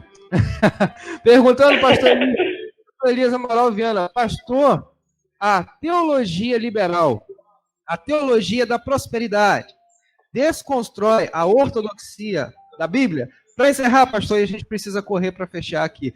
Boa pergunta, né, irmã Kátia Valéria Menezes? Minha tia Tânia, lá de Donana, Baixada Campista. Um abraço à tia Tânia Neto. Um abraço a todos os irmãos. Vamos lá, pastor. Pastor Maximiliano Fernandes, o príncipe de São João da Barra. Você já sabia que já teve um príncipe em São João da Barra chamado Maximiliano? Sabia, pastor Paulo Neto? Sabia não. Teve um príncipe em São João da Barra chamado Maximiliano. E agora quem é o pastor da Primeira Igreja Batista em São João da Barra? Maximiliano. E o príncipe, quando esteve lá em São João da Barra, o Maximiliano, pela pergunta dele, você vê, né? Meu pastor, a teologia liberal desconstrói a ortodoxia? Não. Por que não desconstrói? É tudo nós. Nós estamos em tudo. Tudo somos nós. A Igreja Católica Apostólica Romana, a Igreja Católica Ortodoxa, é a mesma igreja, dividida em duas. A Igreja Católica Apostólica Romana e o protestantismo é a mesma igreja, dividida em duas. Os nossos teólogos liberais, os teólogos neoliberais, é tudo gente nossa. Os teólogos liberais invadiram a ciência. Você vai hoje, você vê muito teólogo liberal nas universidades, nas faculdades. Enquanto o teólogo liberal falar que Jesus veio cá e habitou entre nós, e falar que existe um Deus criador de todas as coisas, ele não desconstruiu a nossa ortodoxia. A nossa ortodoxia só poderá ser desconstruída se disser que não existe um Deus criador. E nenhum teólogo liberal disse isso. A nossa ortodoxia só pode ser desconstruída se um teólogo liberal falar que Jesus não é Salvador. E nenhum teólogo liberal falou sobre isso. O Friedrich Nietzsche ataca o teólogo liberal mais do que o tradicional. Por quê? Ele disse assim, o teólogo liberal se aproximou da ciência. Você sabe onde estão os nossos teólogos liberais? Dentro das universidades, dentro da ciência. É tudo gente nossa. Temos que botar isso na cabeça. Não nos preocupamos com doutrina. A Bíblia não é um livro de doutrina. A Bíblia é um livro de narrativa. A Bíblia é um livro de testemunho. Ou seja, o período patrístico, se a gente fosse ver a doutrina de Tertuliano, Policarpo, Irineu, Agostinho, dos pais da igreja, nós íamos morrer e não ia estudar. Se a gente for estudar de 500 até 1500, todos os livros do período medieval, a gente não daria conta de tanto livro, inclusive Santo Anselmo. Os beneditinos, os franciscanos, a escolástica, não teria como. Se a gente fosse estudar os livros do protestantismo, é muito livro. Qual de nós já leu todos os livros do protestantismo para cá? Também não lemos. Então, nós não seguimos doutrinas, nós seguimos narrativas de acontecimentos reais, históricos, fatos que aconteceram. Nietzsche diz, não existe fato, apenas interpretação, querendo dizer que a cruz não é um fato. Você tem que valorizar só a interpretação. Isso é mentira. O teólogo liberal, ele não é um perigo para nós. Por que não é um perigo? Porque assim que for aproximando aquele dia, Paulo disse assim, alguns vão pregar até por ganância. Alguns vão pregar por interesse. Não importa. O importante é que seja pregado o evangelho. Enquanto o teólogo liberal falar nas universidades do nome de Jesus e do nome de Deus, não tem como destruir. Herbert Marcuse disse assim, justificação ontoteológica, um Deus que cria e põe ordem em todas as coisas. Justificação soteriológica, um Cristo que salva. Enquanto houver um Salvador e um Criador, está justificado e não tem como desconstruir. Pastor Maximiliano Fernandes, neoteólogo liberal, e ninguém desconstrói a igreja e a ortodoxia da igreja, porque ninguém consegue desconstruir que houve um Deus que criou todas as coisas e que existe um Salvador. O ladrão da cruz não guardou uma porção de doutrina embaixo do braço para ser salvo, apenas olhou para a cruz. Então, por mais que o teólogo liberal discorde conosco em alguns pontos, isso é coisa trivial. Ele só não pode dizer que não foi Deus que criou o universo e nem pode negar que Jesus morreu por nós. Enquanto houver um Criador, enquanto houver um Salvador, basta para a salvação. João 17:3, a salvação, a vida eterna é esta, crer em um único Deus e no teu Filho, a quem enviaste. Para eu ter vida eterna, eu só preciso de duas coisas, crer em um único Deus e Jesus Cristo, a quem Deus enviou. E o teólogo liberal acredita, um grande liberal, Bultmann. Mas sabe como Bultmann se converteu? Ele se converteu dentro do campo de concentração. Uma bomba explodiu ao teu lado. E Bultmann, na Alemanha, tendo aquela bomba explodindo ao teu lado, preso no campo de concentração, Bultmann começou a ler o Novo Testamento. Encontrou o sofrimento de Cristo. Sabe o que o grande teólogo liberal Bultmann disse? Aqui eu encontrei alguém que me entende. E Bultmann só escreveu o que escreveu, porque ele encontrou em Cristo a esperança para ele continuar, a esperança para ele ser.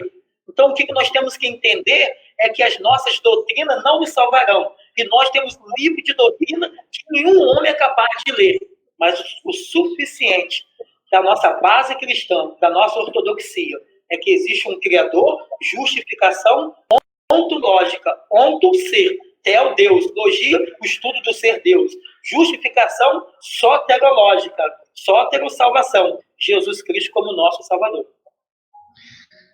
Pastor Elias, o senhor falou sobre a questão de nós não darmos conta de ler os livros, né, que existem na história, em todos os períodos históricos aí, divididos pela história, vamos dizer assim, categorizado pela história, mas o senhor lê muito, já leu muito. Então, o que o senhor indicaria, aconselharia, para que a gente pudesse, para quem quisesse percorrer um certo caminho que envolve não somente a fé em si como sendo esse sentimento, né, ou este algo imaterial, mas que caminho a gente deve percorrer também para que não somente a fé fosse o dispositivo, ou tão somente fosse o dispositivo que a gente aciona na nossa vida com Deus, mas também que mecanismo, que instrumentos, ou que caminho a gente deveria percorrer, porque a gente percebe que a própria história e os acontecimentos, os eventos, enfim, quando a gente conhece a história e a gente tem a fé, e aí, quando a gente lê e a gente tem a fé, a gente percebe Deus o tempo todo. A gente percebe que uma pretensão de ter realmente, de ter-nos como povo dele, desde Israel, como o senhor já falou, desde dos livramentos e das respostas de Deus ao seu povo, por meio dos profetas, reis, enfim, até hoje a igreja está viva, debaixo da promessa de Cristo, mas porque há pessoas que oram, mas há também pessoas como o senhor, que lê bastante, que tem essa formação, né, que percorre este caminho e que não perde a fé. Quando você fala e separa a fé de outra coisa, não existe. Por que não existe? Jesus disse que ele é o caminho. Perguntaram a José Arthur Jeannot, ex-ministro da Educação de Fernando Henrique, especialista em Ludwig Wittgenstein, tratado lógico de filosofia. Perguntaram a ele assim, a verdade é como um unicórnio? Ele disse assim, olha, o espírito absoluto de Hegel foi pesquisar sobre esse caminho. E ele é alguém muito profundo. Ele usou a palavra, ele não é um idiota, ele é alguém muito profundo. Então, aí José Arthur Jeannot, que é ateu, disse o seguinte, você pode não crer numa verdade, chamar ateu de unicórnio, apesar que Hegel era alguém que teve seu espírito absoluto. Ele disse assim, alguém veio e disse, eu sou a verdade. Alguém veio e disse, eu sou o caminho. Alguém veio e disse, eu sou a vida. Eu não posso enxergar o mundo se Cristo não for a minha chave hermenêutica. O mundo fica distorcido quando eu tento colocar qualquer pensamento paralelo à fé. A minha fé, ela é uma fé em quem? Né? Em fatos que Cristo se revelou, iluminou em toda a história. Eu não sigo um caminho paralelo. E ainda que eu estude todos esses pensadores, a vida intelectual não é de todos. Porque um ele chamou para evangelista, outro para pastores, outro para profeta, outros para doutores, outro para mestre. Não, nem todos na igreja foi Apolo, nem todos foi Paulo, mas Pedro foi tão importante como eles. Os outros pescadores foram tão importantes como eles.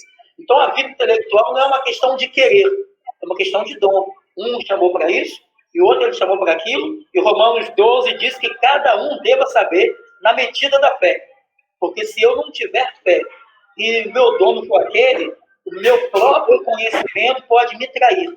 Eu posso me ensoberbecer querendo ser uma coisa pelo qual eu nunca fui chamado para ser.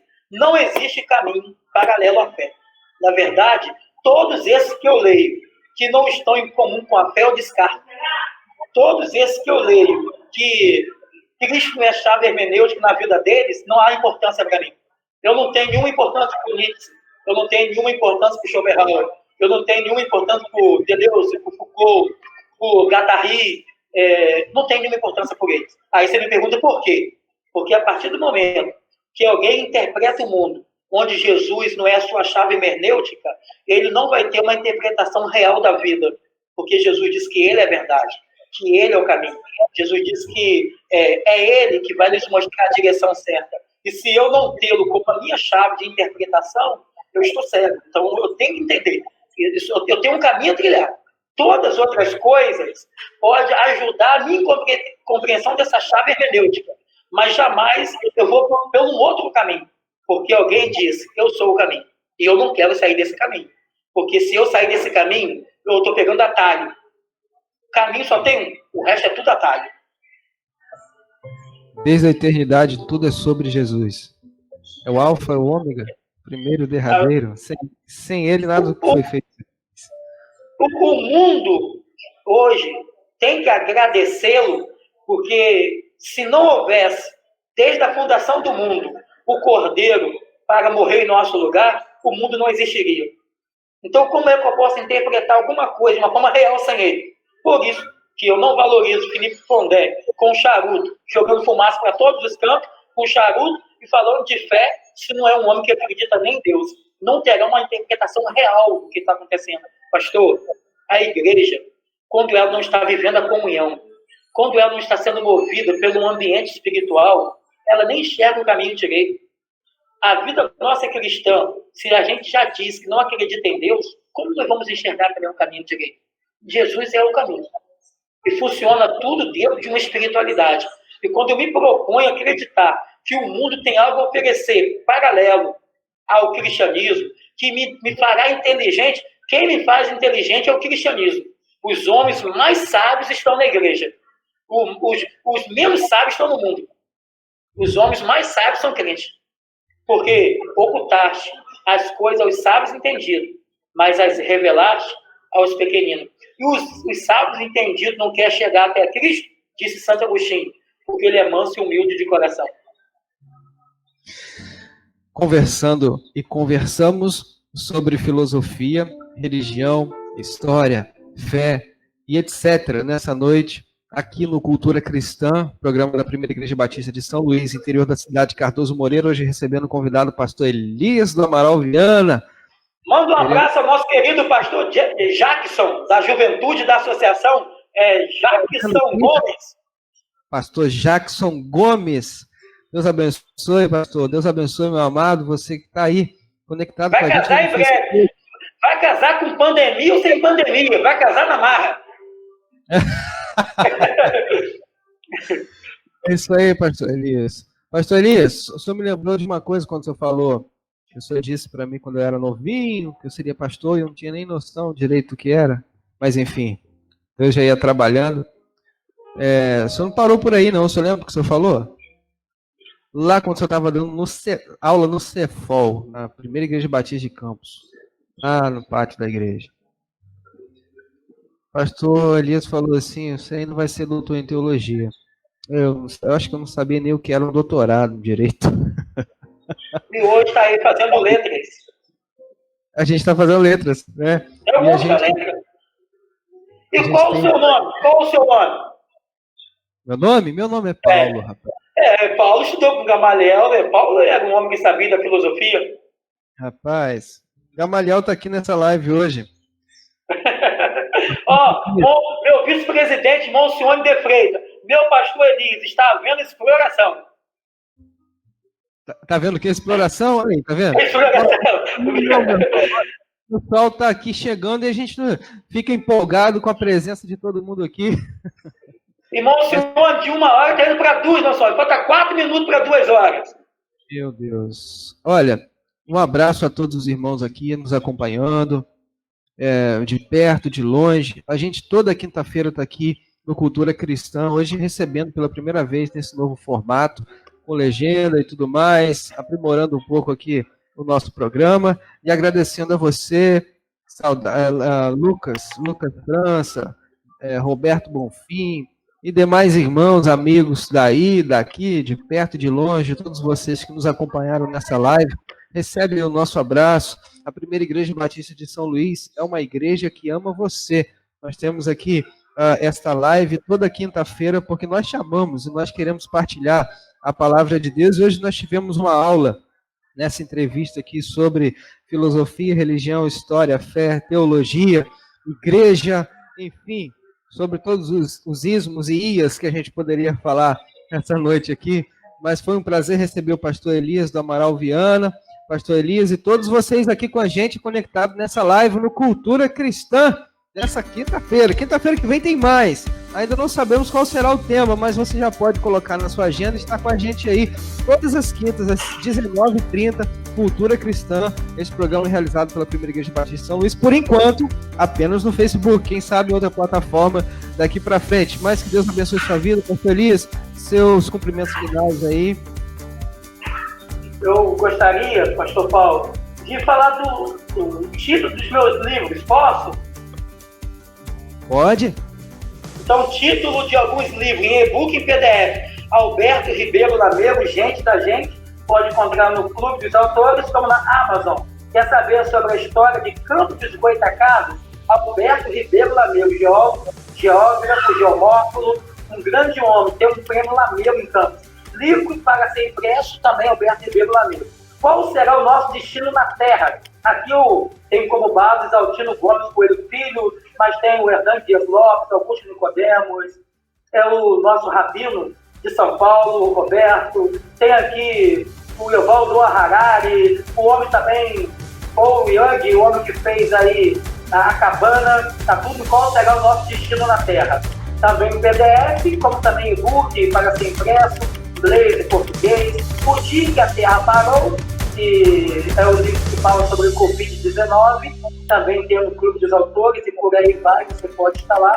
Temos deepfake e fake news, a perversão da metafísica e dos costumes. Temos Jesus como Arquétipo Salvador Ungidos e outros mais que você pode encontrar na Amazon e Clube dos Autores.